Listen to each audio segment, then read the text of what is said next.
சின்ன சேனலுக்கு எதா இருந்தாலும் அது கொஞ்சம் ஆதரவு கொடுங்க. உங்க பொண்ணான கையை கொண்டு அந்த பெல்லில் தட்டிடுங்க. அவங்களுக்கு சப்ஸ்கிரைபர் 5-10 ஏறுனா அவங்க மனசு சந்தோஷப்படும். அவங்க வீடியோவும் பாருங்க.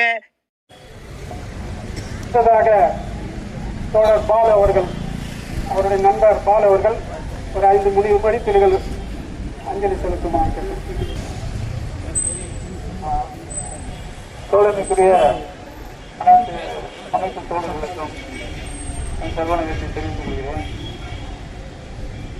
இரங்கல் கூட்டம் அதை எங்கள் தத்துவங்கள்லாம் பேசியிருக்க முடியாது. இருந்தாலும் ஒரு சில விஷயங்கள் அவர் நான் எப்படி சந்திக்கக்கூடிய வாய்ப்பு ஏற்படுத்தி அப்படிங்கிறத மட்டும் நான் சொல்லிட்டு அவர் எந்த அளவுக்கு எனக்கு ஒத்துழைப்பு இருந்தார் அப்படிங்கிறது சொல்லிடுறேன். ஆக்சுவலாக நான் வந்து தஞ்சாவூருக்காரன், கல்லூரி பேராசிரியராக இருந்தேன். அப்போ ஒரு பிரச்சனை இது மாதிரி இந்த கம்யூனிஸ்ட் சித்தாந்தத்தில் ஈடுபட்டதுனால நாங்கள் சில பிரச்சனைகள் எடுக்கிறோம். கம்யூனிஸ்ட் சித்தாந்தத்தில் எடுத்தாலே பிரச்சனையான்னு சுற்றி இருக்கிறவங்க தலைகாரங்கள்லாம் நினைக்கலாம். கொள்ளையடி இல்லைன்னா கொள்ளையடி அப்படிங்கிறது வந்து ஒரு தத்துவம் இருக்குன்னு வச்சுக்கோங்க. கொள்ளையடிக்கிறாங்க, அவனுங்க வந்து கொள்ளையடிக்கிறத தட்டி கேட்கலாம். எல்லாம் இன்னொரு இந்த மாதிரி கொள்ளையடிக்கிறாங்க. மற்றவர்கள்லாம் வந்து இன்னொரு நல்லா இருக்கணும் தானே, ஒருத்தவங்க மட்டும் வாழ்ந்துட்டு இருக்கானே அப்படிங்கிற விஷயங்கள் வரும்போது அதை சிந்திக்கக்கூடிய கூட்டம் என்ன செய்யணும்னா எல்லாருக்கும் ஓரளவு கிடைக்கணும். அதாவது சமத்துவமாக கிடைக்கணுங்கிறது இப்போ உடனடியாக செய்ய முடியாது. ஏற்றத்தாலும் கொஞ்சம் கம்மியாக இருக்கட்டுமே அப்படின்னு சிந்திக்கக்கூடியவர்கள் தான் ஓரளவு இந்த கம்யூனிஸ்ட் சித்தாந்தத்தில் இருக்கிறவங்க போராடுறாங்க. அப்படி இருக்கும்போது தஞ்சை தொகுதியை பொறுத்தளவு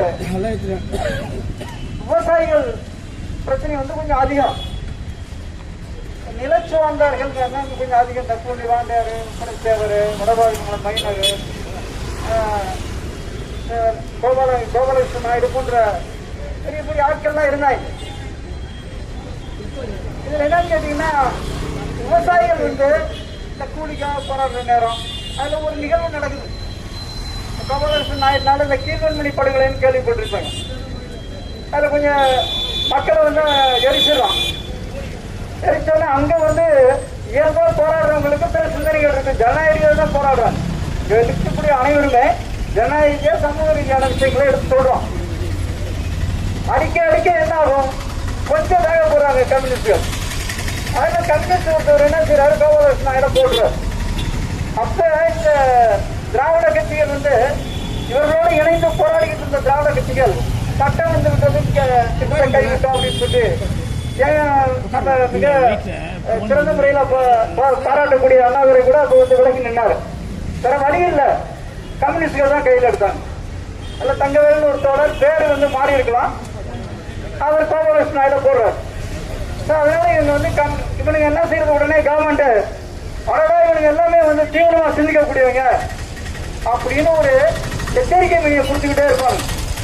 ஏன்னு கேட்டீங்கன்னா இவர்கள் மக்களை இந்த மாதிரி ஒரு சூழல் கொண்டு போடுவாங்க அப்படிங்கிறதுக்கு முன்னெச்சரிக்கை பாதையா வந்து இவங்க ஒரு பிரச்சார வடிவத்தை எடுப்பாங்க.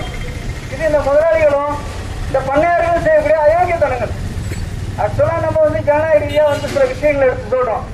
தண்ணி இல்லை, மக்களுக்கு வந்து கல்விக்கான விஷயங்களை கொடுங்க, இதெல்லாம் கேட்கறது என்ன தப்பா இல்லை.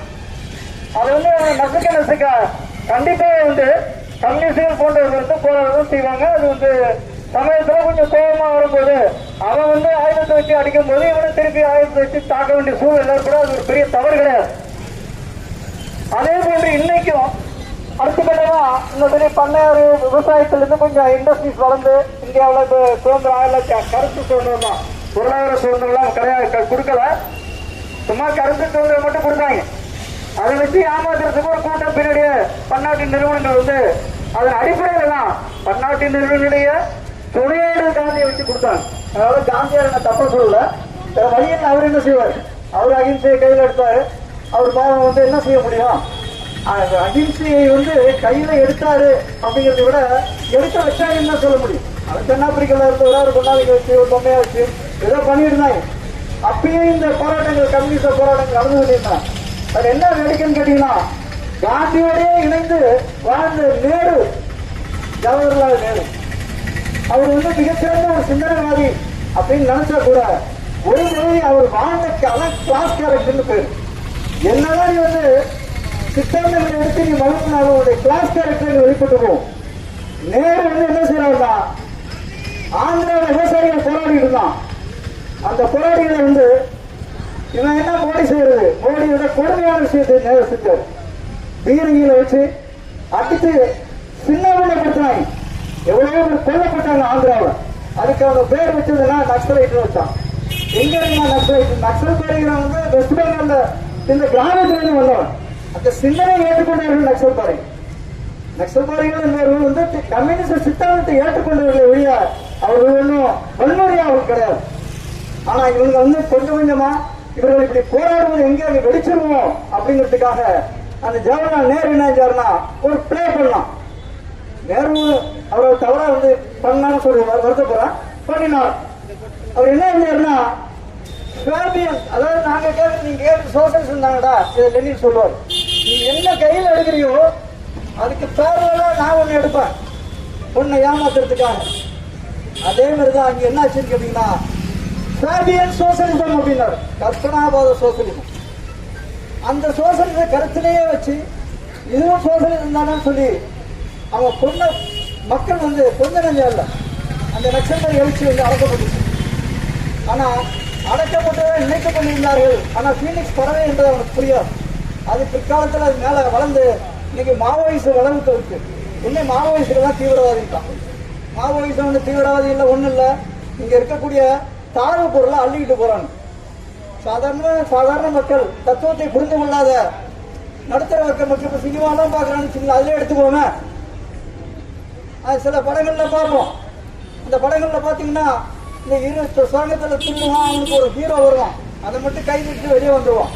இதை தான் மாவோயிசம் செய்வான். இந்த மாதிரி சுரங்கத்துல இருக்கலாம் திருடிட்டு போறாங்களா, இரும்பு சுரங்கம் பல்வேறு சுரங்கங்களை தோண்டி அதுல அள்ளிக்கிட்டு போறதுக்கு மக்கள் போராடுறான். They are heroes. ஆனா இவன் யார ஹீரோ நினைச்சிட்டு இருக்கிறான். அங்க படத்துல ஒருத்தனை கொண்டு வரான். ஒரு படம் இருக்குன்னா அதுல யாராவது நடிச்சுட்டாருன்னா அவரு தான் நம்மளை காப்பாற்றுவார் அப்படின்னு நினைக்கிறான். இல்லை உண்மையாகவே இன்னைக்கு போராடிட்டு இருக்காங்க. அப்படிப்பட்ட சித்தாந்தவாதிகள் தான் மாவோயிஸ்டுகள் போன்றவங்களாம். இதை சார்ந்து ஜனநாயக போராடிக்கிட்டு இருக்க பல்வேறு கம்யூனிஸ்ட் குழுக்கள் இருக்கின்றன.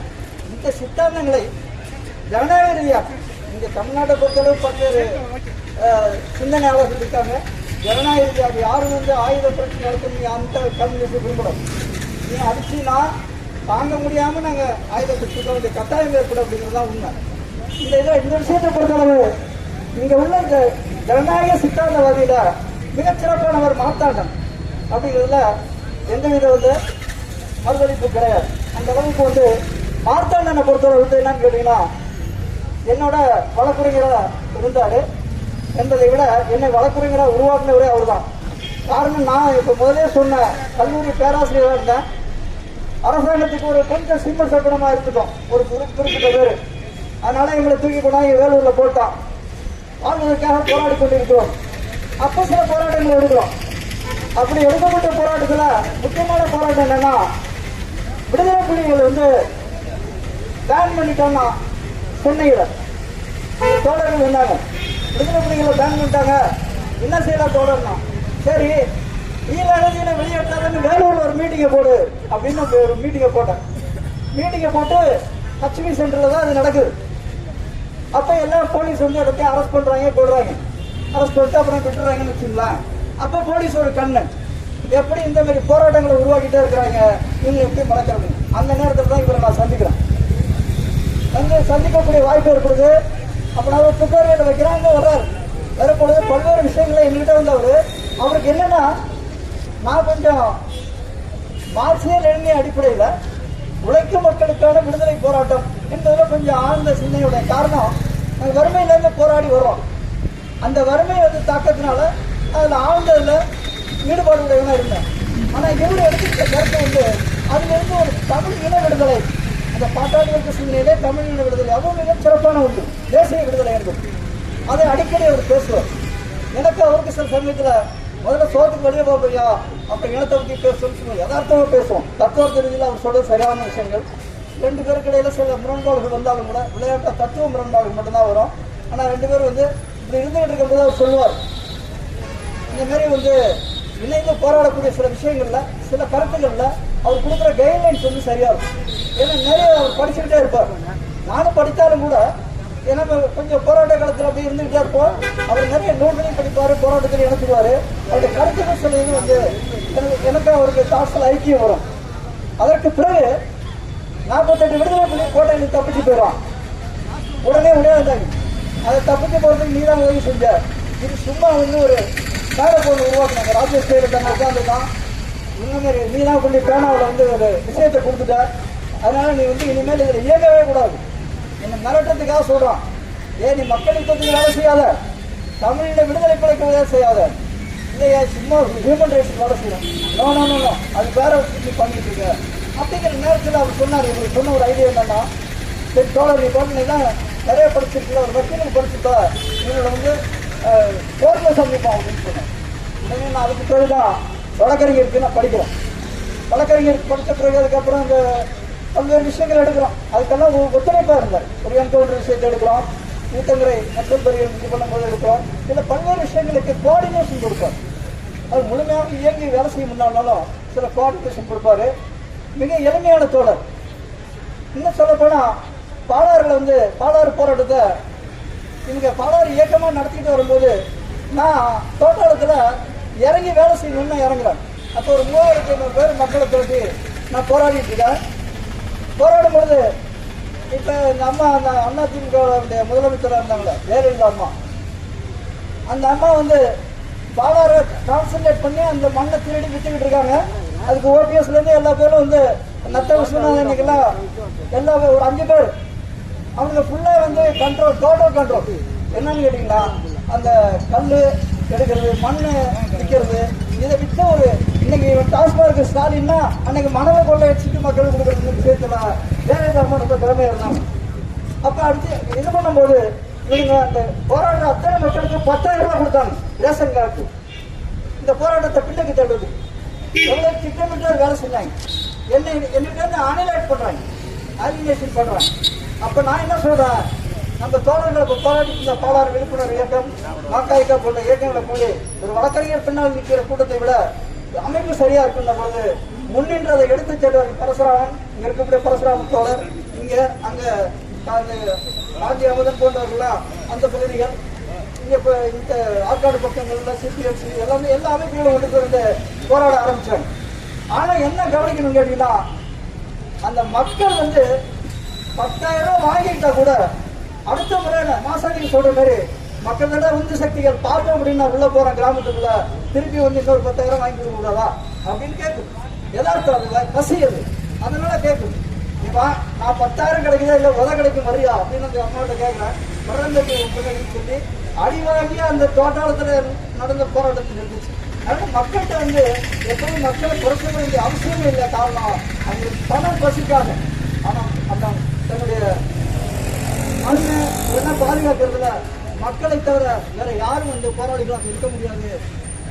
அந்த மக்களை பற்றி உணர்வை சிந்தித்தது மட்டுமல்ல, அவர்களை பற்றி அதிகமாக சிந்தித்து ஒரு தெளிவான ஒரு பார்வையை கொடுத்தவர் மாதவன் என்பது எந்தவித ஐயமில்லை. அவர்களோடு இணைந்து நின்ற அனைத்து தோழர்களும் பல்வேறு அமைப்புகள் இருக்கு. இங்க மாக்காய்க்கா இருக்காங்க, தமிழகத்துக்காக போராடக்கூடிய அமைப்புகள் இருக்கு, பல்வேறு அமைப்புகள். எல்லா அமைப்புலையும் அவரு ஒரு தோழரை விட்டு வராங்க. எந்தவித முரண்பாடுகளும் கிடையாது. அவருடைய கருத்துக்களை சொல்லுவார். ஆனா எங்க என்ன கூட்டம் அந்த கூட்டத்தில் கலந்துவார். இன்னும் சிறப்பா அந்த தோட்டாள போராட்டத்தை பொறுத்தவரை என்ன பிரச்சனைனா, அந்த கூட்டத்தை பற்றி ஒரு வரலாற்று சிறப்புமிக்க கூட்டம். அது வேணா என்ன பெரிய வரலாற்று சிறப்புமிக்க கூட்டம் அப்படின்னு சொல்லிட்டு மக்கள் நினைக்கலாம். அந்த கூட்டத்தில் மட்டும்தான் தமிழ்நாடு முஸ்லீம் முன்னேற்ற கழகம், பிஜேபி எல்லாம் சேர்ந்து கொடியை பிடிச்சிட்டு வந்தாங்க. மாக்காய்க்காவும் கொடியை பிடிச்சிட்டு இருந்துச்சு. அப்ப முஸ்லீம் இந்த இந்துன்னு சொல்லிக்கிட்டு அரசியல் பண்ணக்கூடிய இந்த சங்கிகள் எல்லாம் சேர்ந்து போராட்டம் நடத்துறத முன்னின்று நடத்தியது நானும் அவரும் சேர்ந்தா நடத்தணும். அவர் அதுல நின்று அங்க போயிட்டு கலெக்டர் ஆபீஸ்ல கலாட்டா பண்ணி ஒரு 6 நாள் நிறுத்தணும். உள்ள கலெக்டர் வந்து நாங்க கரவு பண்ணி நிறுத்தணும் 6 நாள். அந்த இதுல முழுது உறுதுணையா இருந்தவர் வந்து மார்த்தாண்டன். ஆனா எளிமையானவர், ஒரு உள்ளத்தை பொறுத்தவரை வந்து உறுதியானவர். இந்த உறுதிமிக்க சிந்தனைகள் கம்யூனிஸ்டுல உண்டு. இவரு இரங்கல் கூட்டத்துல இங்க வந்திருக்கிறவங்க இன்றல்ல எந்த விதமான பிரச்சனைகள் ஏற்பட்டாலும் நாம் சந்தர்ப்பமாக நழுவிடாமல் அந்த கம்யூனிஸ்ட் சித்தாந்தத்தை எவ்வாறு மாற்றம் இருந்தாரோ அந்த சித்தாந்தத்தை உள்வாங்கிக் கொண்டு இந்த கம்யூனிஸ்ட் சித்தாந்தம் ஒரு தொலைநோக்கு பொருளை கொடுக்கும். எப்படி வந்து ஒரு நியூட்டன் லாவிலிருந்து குவாண்டம் தியரி வந்துச்சோ இன்னைக்கு ஏன்னு சொல்லக்கூடிய அளவுக்கு படிச்சவங்க சிந்திக்கிறானோ அதே மாதிரி சமூக பார்வையில அடுத்தடுத்து என்ன அப்படிங்கறத உனக்கு கொடுக்கக்கூடிய ஒரே சித்தாந்தம் கம்யூனிஸ்ட் சித்தாந்தம் தான். அதை தவிர வேற எந்த சித்தாந்தம் மீட்க முடியாதுங்கிறதுக்கு ரஷ்யாவும் சைனாவும் எடுத்துக்காட்டா இருக்கு. வேணா இன்னைக்கு சிதறன் இருக்கலாம், அப்படி அல்ல. இன்னைக்கு பீலா விட்டுட்டு இருக்கிற அமெரிக்கா வந்து ஒன்றும் கிடையாது அவங்ககிட்ட. ஆனா இன்னைக்கு சைனா இன்னைக்கு பொருளாதாரத்தில் வளர்ந்துருக்கான். ஆனா சைனாவில் வந்து கம்யூனிசம் வந்து வளர்ந்துச்சா அப்படின்னா இல்ல. சோசியலிசத்தை நோக்கி நகரும்போது பல முரண்பாடுகள் இருக்கதான் இருக்கும், பல்வேறு பின்னோக்கி போகலாம். நம்மளே வந்து சீனாவில் கிடையாது, சோசியலிசம் கிடையாது, ரஷ்யாவில் போயிடுச்சு அப்படின்னு நம்ம எதுக்கு சொல்லணும்? அவங்க என்ன உங்கள்கிட்ட கம்யூனிசம் வரும்னா சொன்னாங்க, அதெல்லாம் சொல்லல. பாட்டாளி இருக்க தலைமையில தான் இருக்குன்னு சொன்னாங்க. அதுல இருந்து கம்யூனிசம் வருவதற்கு thousands of years மேபி அது வரையில அவங்க போராடுவாங்க. பல பிரச்சனைகள் இருக்கு. ஏன் இன்னைக்கு வந்து அமெரிக்கா போன்ற நாடுகள்லாம் ரஷ்யாவை கண்டு பயப்படுறான்? அங்க இன்னும் இருந்துகிட்டு இருக்கான், சிந்திக்கக்கூடியவன் இருக்கான். ஒரு கேஜிபி நெட்வொர்க்ல இருந்த ஸ்டாலின் பின்னாடி இருந்த ஒரு அமைப்பாளர் தான் புட்டின். அவன் அங்க வந்து கம்யூனிஸ்ட் கொடியை பிடிச்சிட்டு இருக்குன்னு அவசியம் கிடையாது, உள்ளத்துக்குள்ள இருக்கும். எப்படி அதை பண்ணலாங்கிறதுக்கு சிம்ம சொப்பனமா இருக்கான். புட்டினை வந்து நான் வந்து கம்யூனிஸ்ட் நான் சொல்லல, ஆனா ஹவு டு எலாங்கேட் அதே மாதிரி தான் மார்த்தாண்டன் ஒரு நடுத்தரவக சிந்தனவாதியாக இருந்தாலும் தனக்குள் ஒரு எளிமையான ஒரு போர்வையில் அவர் இருந்தாலும் உள்ளத்துக்குள் அவருக்குள்ள இருந்த அந்த கம்யூனிஸ்ட் சித்தாந்தம் என்பது அவரை மற்றவர்களுக்கு வழிகாட்ட வச்சுச்சு. அது போல இங்க இருக்கக்கூடிய ஒவ்வொரு தோழர்களும் இது உங்களை இந்த அமைப்புல இருக்கிறவர்களையும் நீங்க 4 பேரை வாழ வச்சீங்க, உழைப்பதற்கு உருவாக்குனீங்க அப்படிங்கிற ஒரு மகிழ்வோட வாழ முடியும், நாமும் வாழ முடியும். நாம் வாழ முடியாம போகாது. கம்யூனிஸ்ட் சித்தாந்தமே மிகச் சிறந்தது என்பதற்கு மார்த்தாண்டன் ஒரு எடுத்துக்காட்டு. அவர் பின்னணி நாம் கம்யூனிஸ்ட் சித்தாந்தத்தை சிறந்து வாழும் என்பது சொல்லி முடிக்கிறேன். வணக்கம். வருகின்ற தோழர்கள் சில மணித்துளிகள் மட்டும் அவர் பேசுமாறு கேட்டுக்கொள்கிறேன். வேலு அவர்கள், அதாவது பிஹெச்எல் வந்து அனைத்து ஒப்பந்த தொழிலாளர் சங்கத்திற்கு அவர் காலத்தில் சட்ட ஆலோசகராக முதல்ல அந்த சங்கத்தை துவக்கத்துக்கு சட்ட ஆலோசகராக இருந்தார். அவருடைய தலைவராக இருந்த வேலு அவர்கள் ஒரு நிமிடம் பேசுமாறு. ஐயா அவர்கள் எங்களுக்கு எங்களுடைய அனைத்து ஒப்பந்த சங்கத்தை ஆரம்பித்து ஐயா பரசுராமர் ஐயா அவர்களுக்கு எங்களுக்கு வந்து சட்ட ஆலோசனை வந்து எல்லா உதவிகளையும் செய்து கொடுத்தார், இன்னமும் செய்து கொண்டிருக்கார். தற்சமயங்களுக்கு இந்த ஒப்பந்த தொழிலாளர் சங்கத்தை ஆரம்பித்து கொடுத்த ஐயா அவர்களுக்கும் மார்த்தாண்ட ஐயா அவர்களுக்கும் சட்ட ஆலோசனை அவர் செய்த பணிகளே எல்லாம் நான் அறிந்தேன். நான் எனக்கு வந்து நிறைய பேசலாம், இன்னும் நிறைய பேர் இருக்காங்க. இந்த வாய்ப்பு கொடுத்த அனைவருக்கும் நன்றி கூறி விடைபெறுகிறேன். வணக்கம். தோழர் சரோஜா அவர்கள், சிபிஐஎம்எல். வணக்கம். நாம் அழ வேண்டாம், இயற்கை தான் அழ வேண்டும். ஏன்னா பாலாரை பாதுகாக்க ஒரு நல்ல நண்பரை இழந்து விட்டோம் அப்படின்ற ஒரு கருத்தின் அடிப்படையிலையும் மனசால அவர் யாருக்கும் எதுவும் செஞ்சதும் கிடையாது. ஆனா எல்லாரையும் ஒன்றுபட்டு தான் பார்த்தாரு. இந்த போன மாசம் 26ஆம் தேதி கூட கையெழுத்து வைக்கிறதுக்கு என்னால பேச முடியாதோடன்னு சொன்னேன். பேசலாம் என்ன, இங்கேயாவது கொடுக்கலாம், எங்கேயா அவங்களால முடிஞ்சுட்டுனாரு. எவ்வளவு கஷ்டோட கேட்குறீங்க, போடுங்க 2000 என்ன சொல்றாரு, என்னை பார்த்து 2000 கேட்குறீங்களே அப்படின்னு சொன்னாங்க. இல்லை உங்களால முடிஞ்சது போடுங்க சார், என்னால் பேச முடியும் சார் அப்படின்னாரு. என்ன பேச சொன்னாரு, என்னால் பேச முடியாது அப்படின்னா எனக்கு தலைமைக்குள் வந்திருந்தாங்க, அவங்கள பேச வச்சாரு. அப்படி ஒரு அருமையான தோழர். ஆனால் அவர் விட்டு சென்ற பாதையை நாங்கள் தொடர்ந்து அவருனால நாங்கள் அந்த அவர் அளவுக்கு போக முடியலன்னா கூட நாங்கள் அதை விட மாட்டோம், தொடர்ந்து பயணிப்போம். நன்றி, வணக்கம். தோழர் செவ்வேல் அவர்கள்.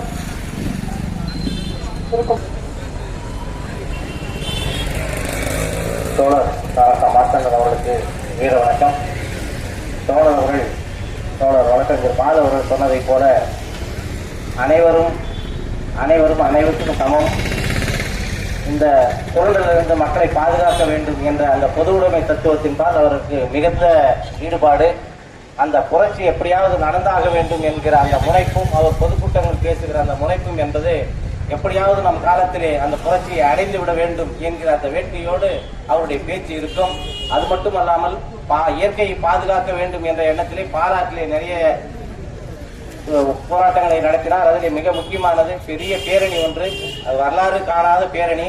அது மட்டும் இல்லாமல் தோழமை இயக்கங்கள் நடத்தக்கூடிய அந்த கூட்டங்களிலே பங்கெடுத்துக் கொண்டு தன்னால் இயன்ற நிதி உதவியும் கொடுத்து அந்த நிகழ்ச்சி நடத்துவதற்கு உறுதுணையாக இருந்தார்.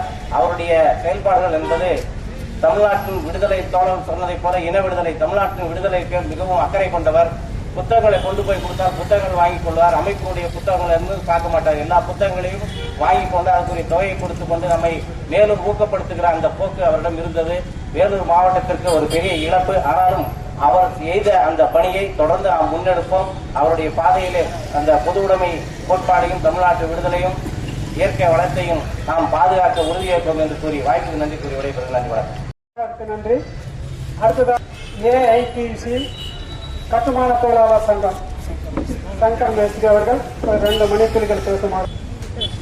அனைத்து தோழர்களுக்கும் வணக்கத்தை தெரிவித்துக் கொண்டு, நம்ம மாத்தாண்டு தோழர் அவர்கள் இறந்ததற்கு நமக்கு பெரிய இழப்பாக இருந்தாலும் அவர் விட்டு சென்ற பணிகளை இங்கே இருப்பவர்கள் மட்டும் இல்லாமல் அனைவரும், அவர் உறவினர்கள், அக்கம் பக்கம் பக்கத்தில் உள்ளவர்கள் அனைவரும் இந்த பொது உடைமைக்கு வந்து குரல் கொடுக்க வேண்டும். ஏனென்றால் அவர் விட்டு சென்ற பணிகளை அனைவரும் சேர்ந்து ஒற்றுமையாக செய்தால்தான் அந்த பணி நிறைவேறும் என்று சொல்லிக் கொண்டு விடைபெறுகிறேன். நன்றி, வணக்கம். புதிய ஜனநாயகம் தோழர் சுந்தர் அவர்கள் சுருக்கமாக உரையாற்றுமாறு கேட்டுக்கொண்டார்.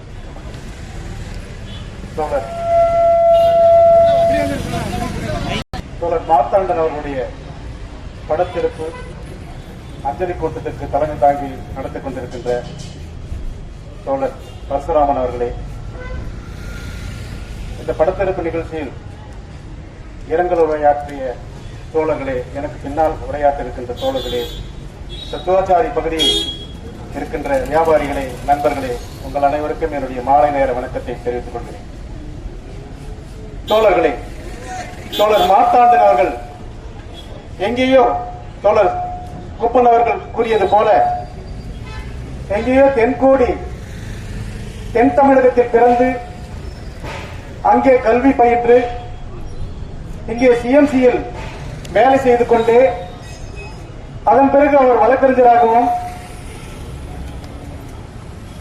மேலும் சமூக பணியில் குறிப்பாக வேலூர் மாவட்டத்தில் ஓடிக்கொண்டிருக்கும் பாலாறை பாதுகாக்க வேண்டும் என்கிற இந்த சமூக உணர்வோடு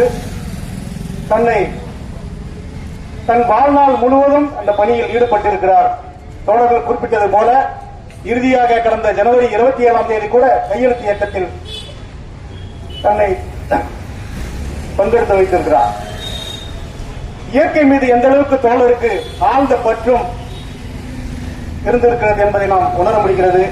மனிதனுடைய வாழ்க்கை என்பது இயற்கையோடு பின்னி பிணைந்து இருக்கிறது என்பது தோழர் மூலமாக நாம் அறிந்து கொள்ள முடியும். தோழர்களே, அதோடு தோழர் மார்த்தாண்டன் அவர்கள் ஒரு கம்யூனிஸ்டாக கம்யூனிஸ்ட் சித்தாந்தத்தை, மார்க்சிய லெனினிய மாவோ சித்தாந்தத்தை ஏற்றுக்கொண்ட தோழர். அந்த தோழர் அந்த வகையில்தான் தோழர் தன்னுடைய வாழ்நாள் முழுவதும் தன்னை இந்த சமூகத்திற்காக அர்ப்பணித்துக் கொண்டுள்ளார். இறந்த பிறகும் தன்னுடைய உடலை மருத்துவக் கல்லூரி மாணவர்களுடைய ஆய்வுக்காக உடல் கொடையாக வழங்கப்பட்டிருக்கிறது என்று தோழர் குப்பன் அவர்கள் கூறினார். கம்யூனிஸ்டுகள் இப்படிதான் வாழ முடியும் என்பதற்கு தோழர் ஒரு சிறந்த எடுத்துக்காட்டு. தோழர்களே, வேலூர்ல எவ்வளவு கட்சி இருக்கு, எவ்வளவு பேர் இருக்காங்க. ஆனா இயற்கைக்காக எங்கிருந்து பிறந்து வந்து இங்க வந்து போராட வேண்டிய அவசியம் என்ன? தோழர் ரொம்ப எளிமையா எங்க சத்துவாச்சாரியில ஒரு வீடை கட்டிக்கிட்டு எளிமையா மக்களுக்காக வாழ்ந்து மக்களுக்காகவே இறுதி வரை போராடி தன்னுடைய வாழ்நாள் முழுவதும் கம்யூனிஸ்ட் சித்தாந்தத்தின் அடிப்படையில் போராடி மறைந்திருக்கிறார் என்பதை நாம் இங்கே தோழர்கள் பேசும்போது புரிந்து கொள்ள முடிந்தது.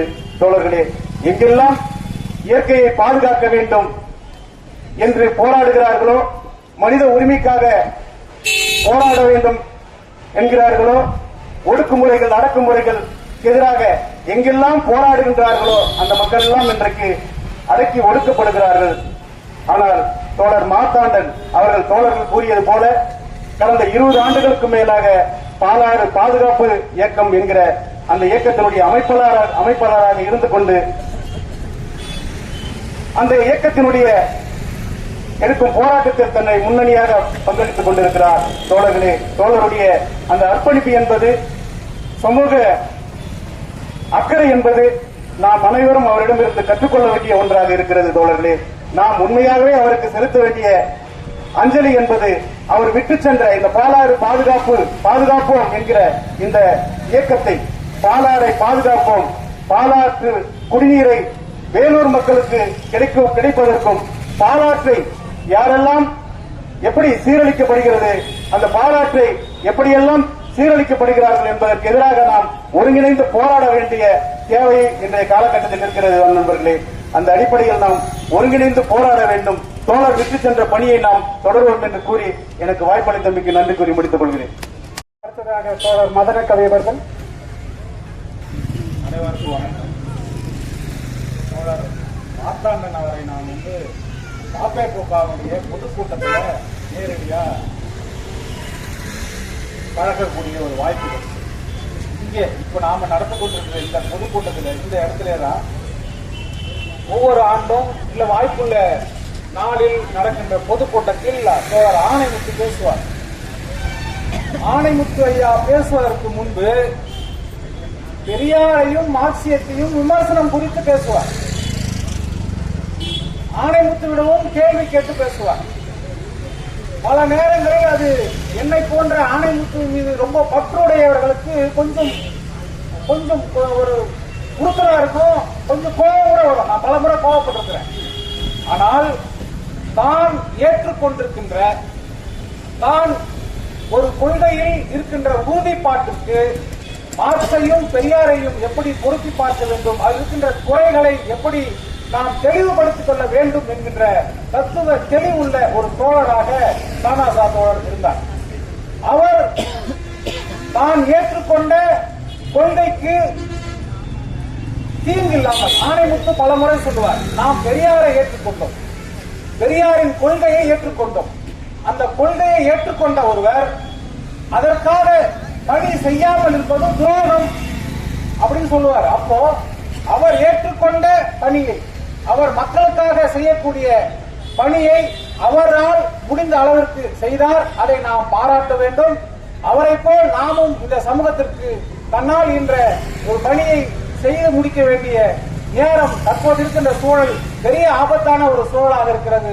அதற்காக நம்மால் முடிந்த அர்ப்பணிப்பை, முடிவை நாம் எடுத்துக்கொண்டு நாம் பணி செய்வோம் என்று கேட்டுக்கொண்டு நிறைவு செய்கிறேன். மறக்காம சர்ப்ரைஸ் பண்ணுங்க. தேங்க்யூ.